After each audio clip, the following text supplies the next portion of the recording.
Saya berceramah di kempen Risen di Kuching, Sarawak. Dia kata, orang lelaki ni bila tidur, dia tiba-tiba berada di dunia safari.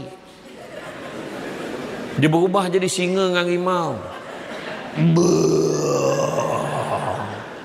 Dia nampak rusa dengan kancil dikejar ni. Dia dapat seekor, dia tangkap, bunyi dia seekor. Lepas tu dia panggil geng-geng singa yang lain. Dia panggil. Jadi kalau kau dengar bunyi tu, ya Allah, teruk tu penggambaraan ni malam ni, macam tu. Ada yang bunyi mengunyah, ada bunyi ngasah gigi, keri-keri. Ada bunyi sombong kapal kat pelabuhan.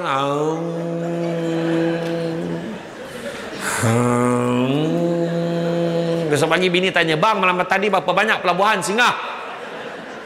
Yang paling popular bunyi lelaki tidur, bunyi vibrate handphone.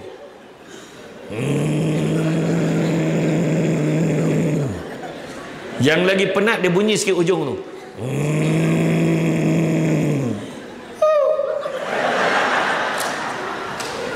Yang lagi penat dia cakap bahasa Rusia ujung.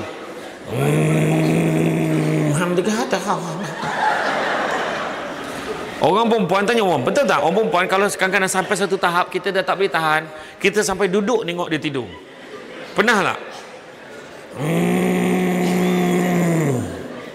Apalah kau tanggung ni bang.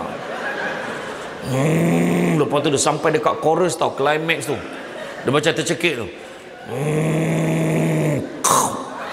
Dia senyap tu sampai pagi tu.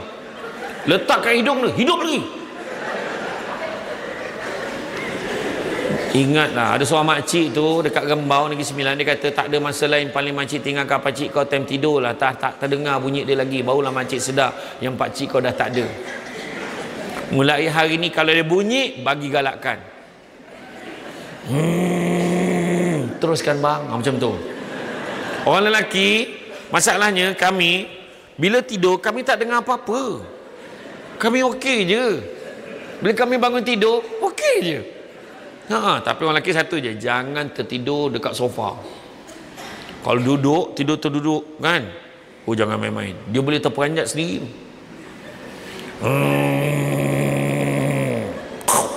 Dia sendiri terperanjat. Tu dia boleh terperanjat sendiri. Dia tak dengar.